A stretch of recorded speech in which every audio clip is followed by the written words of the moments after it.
Welcome to this deep dive.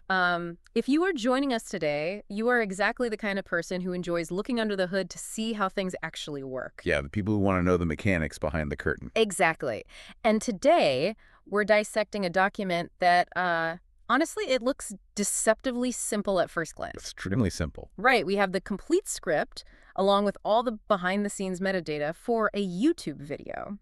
Specifically, it's the lesson plan for Day 7, which is the final day of a beginner's English challenge from a channel called the DFY channel. It's a really compelling piece of text to break down because, a basic language lesson featuring characters named Jack and Angela doesn't exactly scream complex instructional design. No, it sounds like a kid's show. Right. But when you actually analyze the specific choices made in this lesson plan, it becomes so clear that this is a highly calculated blueprint for online education. And that's the part that really hooked me. We aren't just reading a script about a trip to the beach here. We are looking at the hidden mechanics of how to make information stick. The real cognitive architecture. Yes. So whether you are trying to master a new skill yourself or, maybe you need to train your team on a complex new software system at work, the techniques embedded in this specific lesson reveal so much about how our brains actually process and retain new data. Absolutely, because it moves entirely away from that traditional lecture-based model. Just broadcasting facts at an audience. Exactly. The architecture of this lesson actively manages the viewer's cognitive load. It creates very specific emotional anchors and fights back against passive consumption. So everything from the dialogue choices to the hidden video tags. Oh, the metadata is fascinating. It really is. Every single element serves a distinct pedagogical function. Okay, let's get right into the actual story they've written here. The setup is pretty straightforward. Jack and Angela are celebrating the end of their 7-day challenge with a trip to the beach. So Angela calls Jack to make sure he's ready to go. And then we get this highly specific, very visual packing list from Jack. He tells her he has packed big boots, a heavy winter coat, and 3 scarves for the beach. Which is a deliberately jarring image. I mean, 3 scarves for a beach trip. It is. And his logic is so flawed, yet oddly relatable. He looked out his window that morning, saw cold rain at his house, and just assumed the beach would have the exact same weather. He completely ignored the fact that they were driving south. Completely. So the script builds to this climax where they arrive at the beach. It's sunny, the sand is hot, everyone is in shorts, and Jack steps out of the car decked out in a winter coat and a wool hat. It's a stark visual contrast. Yeah. But we really should look at why the creators chose to write it this way.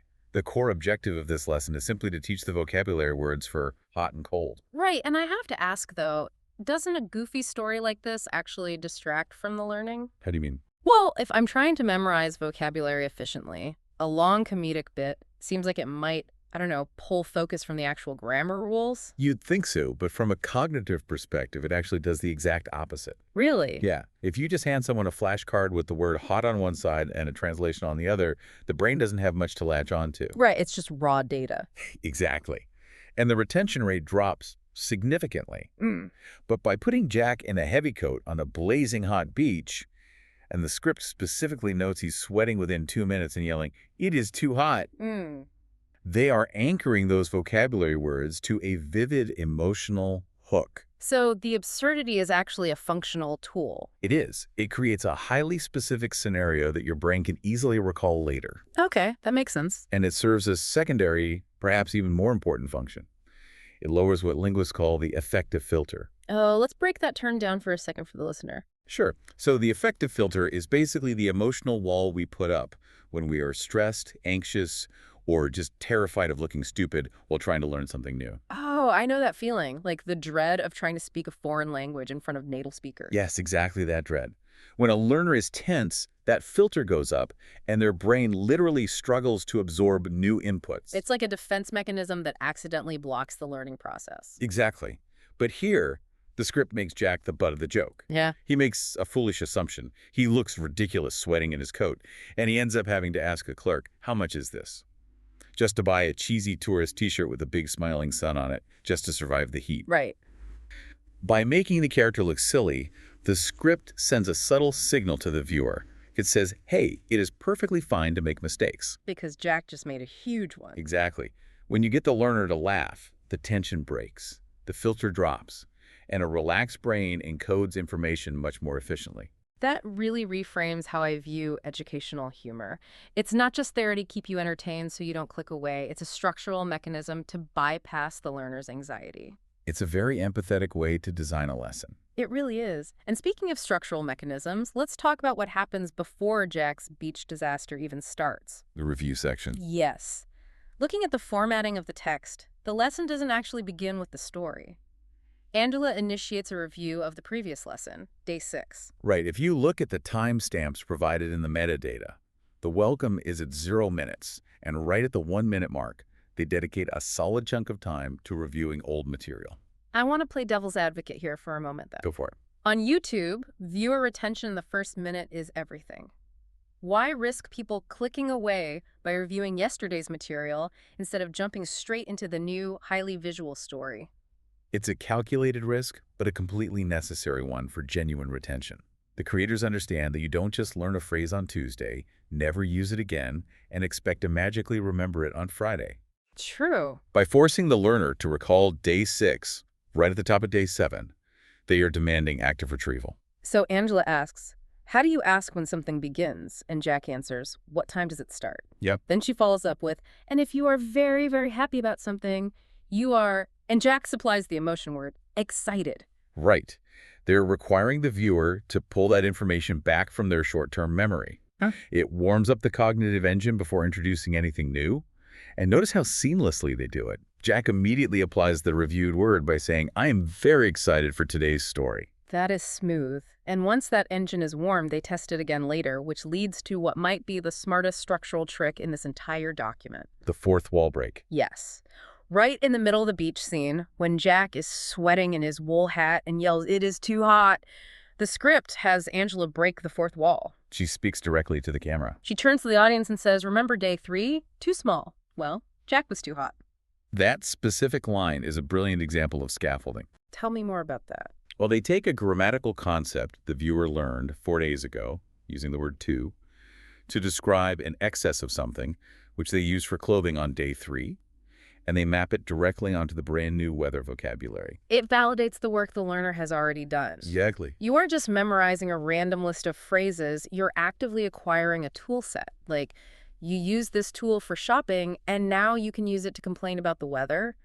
I imagine that makes the viewer feel incredibly capable. And feeling capable drives long-term motivation. When a lesson demonstrates that your past effort has direct utility in solving a current problem, it provides a massive psychological reward. It proves to the learner that the system they committed to is actually working. Speaking of committing to the system, let's look at part 3 of the script. This is where things get really interactive. Yeah, the document is cleanly divided into sections, and part 3 abandons the narrative entirely for direct audience interaction. And the stage directions here are incredibly assertive. They leave absolutely no room for ambiguity. No. Jack and Angela tell the viewer to grab your pen and paper. Jack tells them to speak nice and loud, and Angela literally commands them to write it down. This addresses one of the biggest pitfalls of digital learning, which is the illusion of competence. The illusion of competence. Right. It is very easy to watch a video, understand the story, laugh at the guy in the winter coat, and feel like you've acquired the skill without actually doing the work. Because recognizing isn't the same as recalling. Precisely. The script is actively fighting that passive consumption. They even script the friction directly into the audio. After Jack asks the new phrase, "Are you ready?" the document mandates a pause. It explicitly says, in brackets, pause for 5 seconds. Built-in silence. Yeah. He states, "It is very hot today." Another 5-second pause. "It is too cold."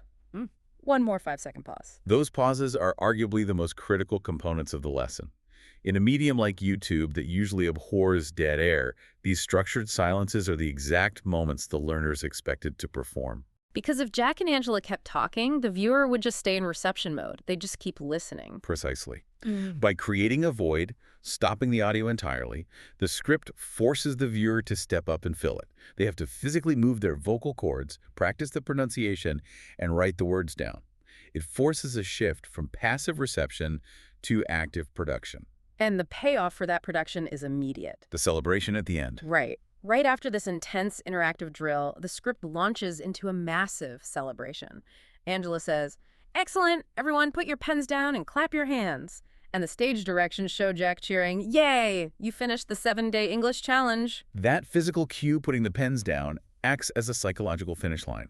It offers a tangible sense of completion and a dopamine hit after the cognitive labor they just performed. Then Angela does this fantastic recap. She tells the viewer, "We are so proud of you. You learned how to order coffee, ask for directions, go shopping, and talk about feelings and weather." It's an inventory of success. I love that framing, an inventory of success. Yeah. By listing those specific real-world scenarios, they aren't just reviewing the syllabus. They are showing the viewer a mirror of their new capabilities. 7 days ago, you couldn't do this. Today, you can navigate a city and order a drink. And that cements their new identity. Acknowledging that tangible progress is what turns a casual one-time viewer into a dedicated student who will trust you enough to come back for whatever day 8 might bring. Totally. Let's shift gears a bit and look at the very top of this document. Before the dialogue even starts, the creators included a full metadata package. Let's look at the YouTube SEO and the packaging that surrounds the video itself. This is where pedagogy intersects with strategy, and it really shouldn't be overlooked. Yeah, the title is highly optimized. It's Learn Weather and Travel English Day 7, The Beach Trip, complete with a beach umbrella emoji. Nice touch. And then you have the timestamps we mentioned earlier. 0 minutes for the welcome, 1 minute for the Day 6 review, 2 minutes, 10 seconds for the story, 5:45 for vocabulary, and 8:15 for speaking practice. Those timestamps function as a structural roadmap. They signal to the search algorithm what the video contains, but more importantly, they respect the viewer's time. They establish clear expectations for how the next 10 minutes will unfold. And then there are the tags. They include things like English weather words, travel English, basic English phrases. But the one that really jumps out in the context of our discussion today is how to learn English fast. That is a massive promise to make to a learner. It's huge. It's a massive promise. Yeah. But everything we've analyzed in this script is reverse engineered to fulfill it. Yeah. They aren't achieving fast learning by simply speeding up the audio or cramming 100 vocabulary words into a 10-minute video. Right. They are doing it through efficiency. Yes. Using an absurd narrative to create a quick emotional anchor is faster than rote memorization. Using strategic callbacks to reinforce old knowledge is faster than having to relearn it from scratch a week later. Forcing active pauses builds muscle memory faster than passive listening. That tag, "How to Learn English Fast," isn't just a marketing keyword. It's an accurate description of the script's underlying methodology. That brings us to the thumbnail idea included in these notes. They actually scripted the visual for the video's cover image. This is one of my favorite parts. It dictates. Jack standing on a beautiful sunny beach, wearing a huge winter coat, scarf, and gloves, sweating. Angela is in a t-shirt holding a cold drink, laughing. And the text over the image reads, "It's too hot." See, a lot of creators treat the thumbnail as an afterthought or purely as a sensational way to get a click. This script uses it as the first step of the lesson. It's teaching you before you even press play. Exactly. It acts as a visual primer. The extreme contrast between the heavy coat and the t-shirt instantly sets up the dichotomy of hot versus cold. It prepares the viewer's brain for the core concepts. When the story finally unfolds 2 minutes into the video, the viewer experiences a moment of recognition. They think, "Oh, this is the image from the thumbnail." That recognition instantly reinforces the vocabulary. They aren't just crossing their fingers and hoping the viewer learns. They've engineered every single second and every pixel before the video even starts to hack the retention process. The level of intention behind this is incredibly impressive. It demonstrates a profound respect for the psychology of the viewer. So what does this actually mean for you, the person listening right now? We've deconstructed a deceptively simple language lesson and uncovered a highly structured blueprint for communication. We've seen how to make information stick using a deliberately absurd narrative. We've looked at the necessity of continuous callbacks to build cumulative confidence, the power of forced interactive pauses, and how smart visual packaging can prime the brain for learning before the process even begins. These aren't just tricks for a YouTube channel. They are highly transferable rules for how human beings encode and retrieve information. Absolutely. The next time you have to deliver a dense report to your team or explain a complex new workflow, ask yourself how you can apply Jack and Angela's methods. Can you attach a highly visual, slightly ridiculous story to your dry data? Can you build in deliberate 5-second pauses during your presentation to force your colleagues to actively recall what you just said? Are you reviewing yesterday's material before introducing today's problem? It requires a shift from being a passive presenter of information to becoming an active architect of understanding. When you start looking at communication through this lens, every meeting and every training session becomes an opportunity to apply these structural techniques. We've covered a ton of ground today unpacking the hidden mechanics of this beach trip. But before we wrap up, I want to pivot slightly and leave you with a different angle on this to think about on your own. This raises a broader question about how we approach education as we get older. Exactly. We've just spent this time seeing how a playful, slightly silly story about a guy wearing 3 scarves to the beach is arguably the most efficient way to teach the human brain. It bypasses anxiety, it builds confidence, and it makes the information incredibly sticky. It works so well. Yet when we try to learn complex subjects as adults, whether it's advanced financial modeling, dense software architecture, or intricate management theory, we tend to strip all of that playfulness away. We demand dry textbooks, serious lectures, and rigid professionalism. Because we assume the delivery has to match the gravitas of the subject matter. Right. We stop using these highly effective, playful methods because our adult egos demand that serious topics be taught in a serious and often incredibly boring way. So the question is, what if our biggest barrier to mastering complex, intimidating skills isn't the difficulty of the subject itself, but our own stubborn pride? That's a great point.